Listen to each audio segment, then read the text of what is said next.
Le corner, la tête. Oh oui. Mais quel but encore de Robert Lewandowski. Ce toucher, cette finesse de la tête. Quel but, le triplé de Robert Lewandowski. Barcelone a vraiment besoin de lui. Oh là là, elle est belle. Elle est belle.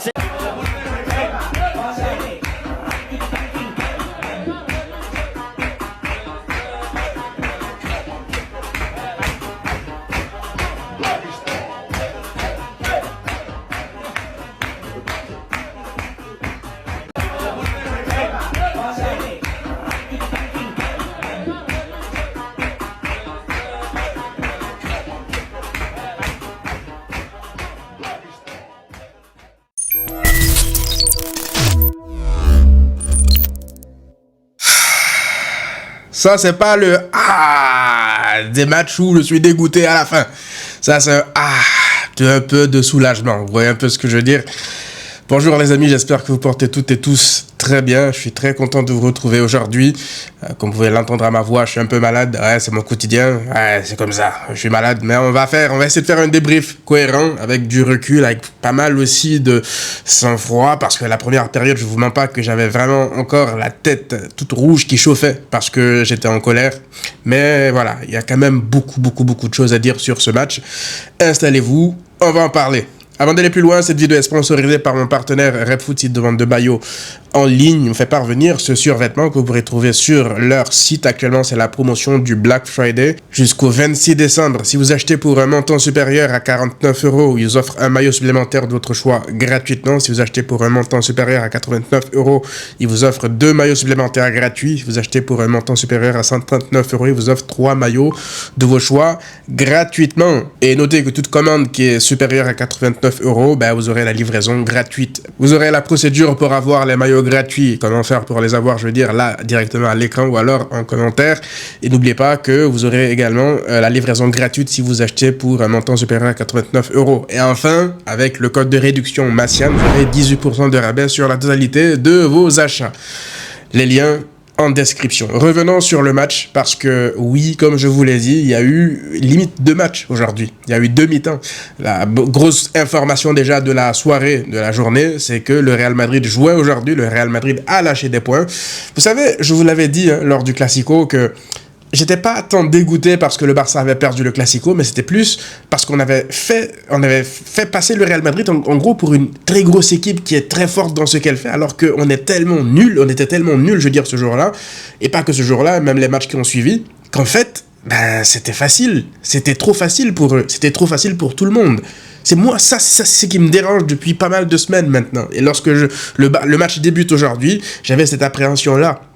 Même après la victoire, là, je veux dire, le match nul du Real Madrid, je voyais déjà d'ici les boulevards. Ce but-là, le premier but qu'on encaisse de la part du Celta, voire même le deuxième, qui ne l'a pas vu venir, qui ne l'a pas imaginé, qui ne l'a pas vu venir. On a encaissé ce type de but une centaine de fois. Une centaine de fois. Depuis le début de la saison, on a dû encaisser le même but au moins 500 fois. Et j'abuse même pas. Vu que j'abuse 500 fois, on n'a pas encaissé 500 buts. Vous voyez ce que je veux dire, ok? Bref, ça m'a donc frustré en fait de voir toujours en gros faire les mêmes erreurs et t'attendre à un résultat différent, toujours faire la même chose, toujours la même chose et t'attendre à un résultat différent. Et c'est pour ça que j'étais très en colère en fait contre Hansi Flick, pas contre les joueurs, contre Hansi Flick. Pourquoi? Parce que si vous remarquez sur cette première période, je pense qu'on voyait déjà des signes un peu, j'ai envie de dire, de défiance de la part de certains joueurs vis-à-vis du coach de Hansi Flick, parce que je parle là d'abord de Frenkie de Jong. Parce que, si vous avez remarqué, le deuxième but, on se le mange, pourquoi? Parce que Frenkie, il avait décidé de ne plus jouer la ligne du hors-jeu. Il commençait à en avoir marre parce que ça ne date pas que de ce match. Si vous vous rappelez bien, Frenkie le disait à la fin du match contre Bruges, que c'est pas normal en fait d'encaisser autant. Que oui, c'est vrai que la ligne du hors-jeu nous pénalise et que c'est pas normal en gros d'encaisser autant. Il y avait déjà une sorte de défiance là vis-à-vis de son coach, parce que dans la foulée, Hansi Flick avait lui déclaré que voilà, c'est pas une question de ligne haute du hors-jeu, c'est plus une question de pressing. Et ça, on le sait, tout le monde le sait. Le problème, c'est que dans l'exécution, ce que Hansi Flick veut de ses joueurs, c'est pas ce qui est en train de se passer sur la pelouse. Donc, qu'est-ce qui se passe? Résultat, on sait c'est quoi le problème. Les joueurs, ils savent, ils identifient très bien, le coach, ils identifient tous très bien c'est quoi le problème, mais ça ne changerait pas, en fait, ça ne change pas. Il n'y a pas de solution, il n'y a pas de solution à ce problème-là qu'on voit tous, hein, pourtant, qui est évident sous nos yeux. Donc, on fait quoi à la fin? On continue à faire ce qui ne fonctionne pas en espérant que ça finisse par fonctionner, ou bien on s'adapte? Et c'est pour ça que j'étais frustré, moi, pendant pas mal de matchs ici, même contre l'Olympiakos. J'étais au stade, victoire, je crois, 6-1 avec un rouge avant le Classico. Je vous disais, c'est une victoire trompeuse. Parce que j'aime pas ce que je vois, le pressing n'est pas coordonné. Et ce match contre Bruges, c'était limite, j'ai envie de dire, la goutte de trop. Moi, ce match-là contre le Celta, je vous mens pas, les amis, que je m'attendais à pas grand-chose. Je m'attendais peut-être à un nul, vu la forme dans laquelle le Barça se présente là-bas, un stade qui est maudit pour le Barça pendant de longues années. Même les meilleures équipes du Barça de l'histoire ont galéré dans ce stade-là. Historiquement, c'est un terrain compliqué. C'est un peu comme se déplacer pour nous au Rayo, en fait, ces dernières années. Le Celta, c'est du même acabit, en tout cas, en termes de résultats. Et donc, je ne m'attendais absolument à rien du tout. Et pourtant, sur la deuxième période, j'ai vu des choses que je ne voyais plus depuis maintenant de longues semaines. Peut-être même depuis le match contre Retafe ou contre Valence. Alors, ça ne veut pas dire par là que tout était parfait, mais j'ai vu un semblant d'équilibre. Mais avant de parler du positif, je vais d'abord me focaliser sur le négatif de la première période. Parce que malgré le négatif de la première période, il y a eu quand même de bonnes choses aussi en première période. Parce que je ne vous mens pas que malgré les 2 buts encaissés du Barça, en termes d'attitude, j'aimais déjà ce que je voyais de la part d'abord de Lamine Yamal, mais aussi de Marcus Rashford. Lamine Yamal, dès les premières minutes, je l'ai vu taper des sprints offensifs pour le pressing, pour aller harceler les défenseurs. Et au bout de la 15e, 20e minute, ça s'est un peu effrité parce que je voyais de plus en plus nos latéraux être un peu plus en retard sur le marquage de leurs latéraux. Donc, ils avaient beaucoup plus de temps pour se réaxer, faire une passe dans l'axe et donc trouer cette ligne du hors-jeu. Mais sur une grande partie de la première mi-temps, j'ai vu en tout cas Rashford et Lamine Yamal très actifs au niveau du pressing. C'était pas un pressing individuel. Vous savez, le problème du pressing, c'est pas tant de voir un joueur ne pas faire les efforts, c'est plus de mal aussi faire les efforts. C'est de courir seul lorsqu'il ne faut pas le faire. Résultat, tu vas à l'abordage tout seul, tu laisses tes coéquipiers à 9 joueurs de champ, du coup, qui sont totalement battus par le surnombre des autres. Donc là, je voyais quelque chose de beaucoup plus cohérent, beaucoup plus coordonné. Je voyais Rashford qui ne partait pas faire semblant de presser, il savait se mettre entre les lignes de passe, il revenait aussi défendre lorsque le pressing était battu. Donc vous voyez un peu, c'est des signes, moi, dès le début du match, qui m'ont fait plaisir. Je ne savais pas que le match se terminerait comme ça, mais je voyais au moins de l'intention de vouloir en tout cas changer ce qu'on voyait depuis le début de la saison. En tout cas, depuis quelques semaines. L'intention était là. Je pense que Flick a dû leur passer une vraie soufflante, en fait, même avant la mi-temps, avant même le match, parce que les attitudes en début de match, elles étaient plutôt intéressantes. On voyait le Barça un peu en maîtrise, l'ouverture du score, penalty, Lewandowski nous fait toujours peur avec sa course d'élan, mais il la met, chanceux. Et puis derrière, ça se gâte. On revoit les mêmes symptômes, les mêmes problèmes. À chaque fois qu'on mène au score, on se fait égaliser dans la foulée. Contre Bruges, dès qu'il marquait, on égalise, il marque de nouveau. Là, c'était un peu pareil. On était parti pour avoir le même scénario. Donc, on marque, ils égalisent. Même pas 5 minutes après, le 2-2 aussi. Ouais, là, j'en avais vraiment ma claque, la vérité. Parce que je me disais, on va continuer jusqu'à quand comme ça? Mais jusqu'à quand, la vérité? Pourtant, je vous dis, encore une fois, je vois de bonnes choses. Rashford qui rate un face-à-face, mais qui se rattrape très bien. Passe décisive pour Lewandowski. On va en parler de Lewandowski tout à l'heure, surtout dans les choses positives. Mais j'ai aimé, je veux vraiment mettre l'accent sur les efforts des attaquants. Parce que j'ai tapé sur eux la dernière fois, notamment Lamine Yamal et Rashford contre Bruges. Surtout Rashford, parce que Lamine Yamal, encore, il fait des différences balle au pied. Mais là, j'ai senti Rashford, même balle au pied, il a tenté des choses. En première période, il créait plus de différences que Lamine Yamal, limite. Et il accélérait sur son côté, il fait une passe décisive et sur le deuxième but, je crois, de Lamine, où Lamine se jette, c'est lui aussi qui perfore la défense du Celta pour centrer fort dans la surface. Donc Rashford, il était pointé du doigt. Je pense que Flick le savait. Flick avait dit, il avait dit que les attaquants devaient faire des efforts. Je pense qu'il parlait notamment de Rashford surtout. Je pense que son message est passé du côté de Rashford. Maintenant, c'est pas assez. Moi, je pense que Rashford, la vérité, lorsqu'il arrive, ses premiers matchs, c'était pas autant laxiste dans sa manière de presser. Il n'était pas aussi à l'aise. Je le voyais faire des efforts. Je me rappelle de son match contre Valence où il revenait faire un tacle et défendre comme ça très bas. Et puis il a commencé à avoir les goal assists et puis il a commencé à relâcher, à commencer à faire semblant de presser. En fait, c'est ce confort-là qu'il ne doit pas avoir. Je pense qu'il a capté. Il peut pas se permettre d'avoir ce confort-là. Donc ça me plaît en fait de voir cette attitude-là de sa part. J'espère qu'il va continuer comme ça parce que sur le but de Lewandowski, c'est lui encore qui fait la passe décisive sur le corner. Il a une très belle patte et il a fait un bon match dans sa globalité malgré son raté. Lamine Yamal, pareil, j'ai aimé son activité, il a joué simple. En fait, Lamine Yamal, je pense qu'il essaie d'avoir moins de gâchis dans son jeu. Surtout quand il y a des prises à 2, à 3 sur lui comme ça, c'est très intelligent ce qu'il fait. Il attend son moment pour piquer. Il n'a pas voulu trop en faire et il a fait un bon match sans plus. Moi, c'est surtout ses efforts défensifs que je veux pointer du doigt parce que c'est pas ce Lamine Yamal là qu'on voyait par exemple durant les dernières semaines. Après, encore une fois, il joue avec une pubalgie, donc on peut être un peu plus indulgent avec lui. Mais voilà, là, il fait pas de bruit. Honnêtement, il marque, il embrasse les cuissons du club. Il revient en fait aux choses basiques. Et je pense qu'il se rend compte que c'est en faisant les choses simples que ces moments de génie vont naturellement arriver. C'est pas en forçant, en voulant faire la star sur les réseaux et de vouloir... Après, moi, je vous l'ai dit, ça me dérange pas qu'il veut éprouver des choses sur les réseaux, sauf que quand tu le fais que tu assumes pas sur le terrain derrière, ben attends-toi aussi au backlash qu'il y a derrière, c'est tout. Donc moi, je le vois beaucoup plus focus depuis quelques matchs maintenant, et c'est une bonne nouvelle, il est sur la continuité de ses bonnes performances. Maintenant, est-ce qu'on peut parler de la deuxième période? Parce que là, pour le coup, je vous l'ai dit les amis, j'ai vu des bribes du Barça de la saison dernière. Je dis des bribes, hein, pas encore une fois totalement le Barça de la saison dernière, mais j'ai vu des échantillons de ce Barça-là. Vraiment. Parce que là, pour le coup, tu ne concèdes pas. Déjà, la première grosse différence par rapport à la première mi-temps, c'est que tu ne concèdes pas énormément d'occasions. Ça, c'est important de le mentionner. Le piège de hors-jeu fonctionne beaucoup mieux. Moi, j'aurais voulu en fait que le Barça recule un peu plus déjà. Après le 3-2 juste avant la mi-temps, j'aurais voulu que le Barça, pas campe dans sa surface, mais juste de 10 mètres derrière. Et de plus en plus maintenant, qu'est-ce que tu vois? Tu vois Chesney qui sort de ses cages pour intercepter les ballons longs. Pourquoi on voyait pas ça en première période? C'est parce que la ligne du hors-jeu elle était tellement haute qu'il y avait une distance tellement grande entre Chesney et sa ligne défensive que c'était très risqué pour lui de sortir à chaque fois. Mais Chesney a réussi à capter un ballon, les gars. Événement. Chesney a capté un ballon dans ses mains. J'étais choqué. Pour moi, Chesney n'avait pas de main. La vérité, je pensais que Chesney n'avait pas de main. Je pensais que Chesney, c'était un mec qui joue qu'avec ses pieds. Voilà, un joueur de champ de plus dans les buts. Un tir est égal à un but. Pour moi, on n'a pas de gardien, c'est pareil. Là, Chesney, j'espère vraiment que c'était le dernier match de Chesney avec le Barça. Honnêtement, parce que là, c'est plus possible. Un tir, c'est égal à un but. Donc, deuxième mi-temps, il est beaucoup moins exposé. Il voit les angles de passe de l'adversaire, donc il sort beaucoup plus vite parce que sa défense est légèrement plus basse. Pas des masses plus basses, hein, mais légèrement plus basse et mieux coordonnée surtout. Et ça fait une grosse différence derrière. Et le mot important, en fait, que je viens de dire, qui résume parfaitement cette deuxième mi-temps, c'est ça, coordination, collectif. Ça joue enfin tous ensemble dans le même sens. Ça va pas presser un à la fois. Une lame qui se fait éliminer, une autre lame qui se fait éliminer. Non, ça presse tous ensemble. Le pressing est beaucoup plus intéressant, ça récupère beaucoup plus de ballons plus haut.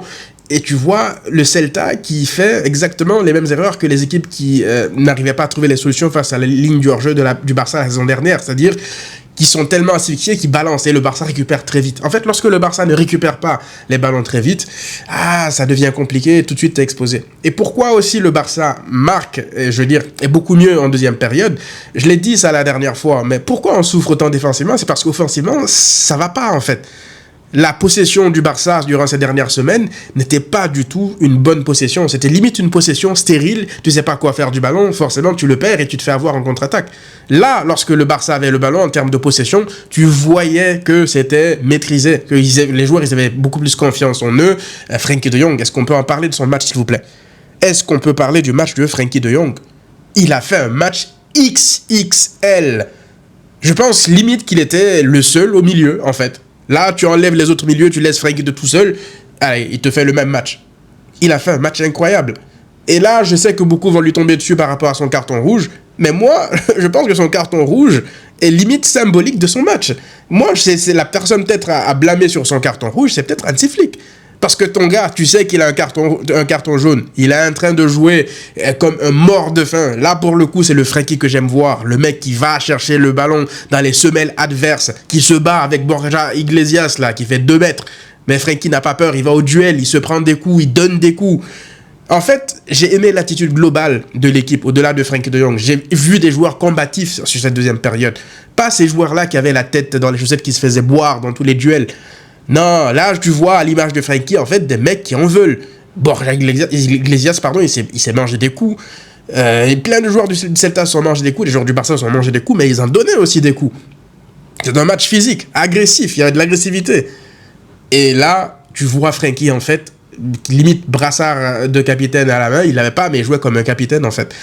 Et donc, cet excès d'engagement, d'agressivité, malheureusement, il l'a payé à la fin, parce que, voilà, j'ai pas envie de dire le mot, de Iago Aspas, il voulait quand même repartir avec quelque chose de ce match. Il pouvait pas repartir qu'avec la défaite. Fallait qu'il reparte avec quelque chose en nous faisant mal. Je sais pas pourquoi il nous déteste ce type, mais c'est comme ça.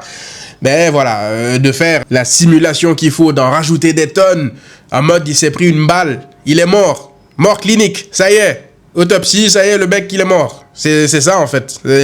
C'est comme ça, il en a rajouté comme ça, en fait, sur cette action à Frenkie de Jong. Après, c'est vrai que Frenkie met une semelle, mais je pense que si c'est un mec qui est bien intentionné, Iago Aspas, il a pas la haine contre le Barça, il se roule pas comme ça par terre pour en rajouter à 1 minute de la fin, c'est que le match est plié. Ça, c'est vraiment juste pour te faire mal avant de te laisser partir. C'est ça. C'est son cadeau d'adieu. Bref, on a vu une belle attitude des joueurs du Barça sur cette deuxième mi-temps. Et Lewandowski, comment ne pas en parler? Lewandowski, 49 ans, qui est en train de te mettre des buts en extension comme ça. Il va chercher le ballon sur la tour de New York là-bas, là, tout seul en haut. À 39 ans, à 59 ans, je ne sais même plus quel âge il a en fait. Ce mec est une légende absolue du football. Moi, je le considère vraiment comme une légende du Barça. Hein. Peu importe comment sa carrière va se terminer au Barça, mais sur le peu de temps qu'il a eu à faire au Barça, c'est vrai qu'il nous a frustrés plein de fois. Il y a eu des matchs où il est passé plein de fois à côté. Moi, je l'excuse avec son âge. Mais quelle légende du foot quand même. Vraiment, du foot. Quel neuf. La qualité sur cette tête-là, la finition qu'il a. Même sur la passe de Rashford, la finition qu'il a. L'appel, le contre-appel. Ah, c'est n'importe quoi. C'est n'importe quoi. Ferran, il peut faire de très bonnes choses. Et j'ai pas envie non plus de taper sur Ferran parce que Lewandowski est bon. Parce que c'est déjà arrivé que Ferran soit bon et que Lewandowski soit pas bon. J'aime pas faire ça. Mais le but qu'il met là, ce soir, même le but qu'il met contre l'Atlético Madrid la saison dernière, là, avec cette frappe comme ça, contrôle en désorienté et tout, là. Il n'y a que lui, en fait, pour mettre ses buts comme ça dans ce club-là, actuellement. Donc là, je pense que oui, il va falloir penser à l'après Lewandowski parce que je ne pense pas que sur la durée que Ferran soit ce type-là. Impossible. C'est peut-être un bon remplaçant, un joueur de rotation capable de mettre des buts par-ci par-là, mais le 9 tueur, il te faudra remplacer Lewandowski au bout d'un moment. Mais voilà, je pense que le débrief il a été quand même assez long, les amis. Je pense qu'on va essayer de s'arrêter là pour pas qu'il sorte trop tard parce que je sais que vous allez encore attraper mon col. Mais ce que j'ai vu sur cette deuxième mi-temps, c'est encourageant en fait. Je dis pas que tout est parfait, que tout est réglé, mais c'est encourageant. On est un peu... J'ai envie de croire qu'on est sur la bonne voie pour revenir à ce qu'on faisait en début de saison, ou en tout cas sur le match contre Retafe, Valence et sur la saison dernière. Oui, tu encaisses 2 buts supplémentaires, mais tu en mets 4. Ça rappelle un peu les matchs de la saison dernière, mais moi, je veux plus de solidité défensive, mais il faut quand même partir de quelque part. J'allais finir ce débrief sans parler d'Eric Garcia, le match de patron qu'il a fait.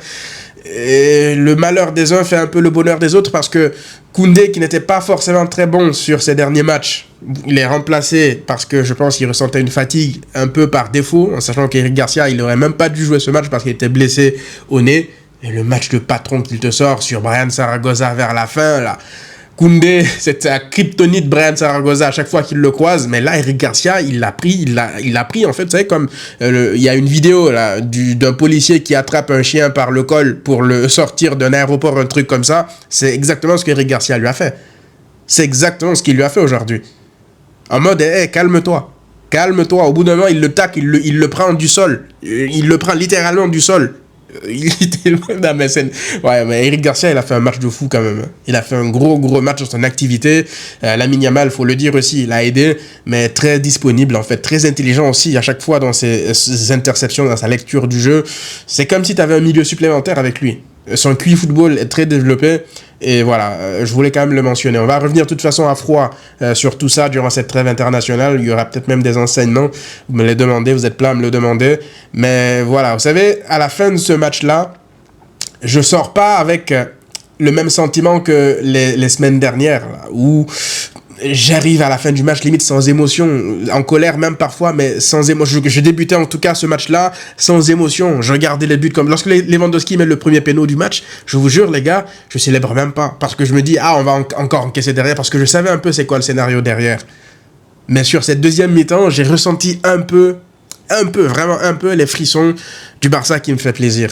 Cette maîtrise-là avec ballon, ce contrôle du tempo. En fait, juste ce sentiment que tu contrôles quelque chose. Ça, je l'avais perdu totalement durant ces dernières semaines. Donc oui, ça me fait un peu plaisir de revoir ça, même si c'est par bribes comme ça. Mais il faut bien partir de quelque part. Donc, je vais pas être trop dur avec eux parce que, oui, la première période était catastrophique. Mais voilà, il y a eu des frictions probablement. Il y a eu certainement aussi un discours très dur de flic lors de la pause parce qu'on l'a vu, hein, il a lâché une grosse colère, je crois, contre Fermin ou Yamal, je sais plus, sur une perte de balle. Je pense qu'il a compris que voilà, la calinothérapie, ça a marché la saison dernière, mais là, ça commence un peu à partir dans tous les sens, il faut un peu resserrer les rangs. Donc là, c'est la trêve, on revient à 3 points, la Ligue a peut-être relancé, même pas peut-être, elle est relancée à 3 points du Real. Tout est possible. Moi, j'ai pas envie de les enterrer. Je me dis qu'avec les retours de blessures, ça fera forcément du bien. Mais voilà, faut quand même partir de quelque part et ça fait plaisir de les voir à ce niveau-là. Donc voilà les amis, dites-moi qu'est-ce que vous en avez pensé dans les commentaires. On se retrouve très vite pour une nouvelle vidéo.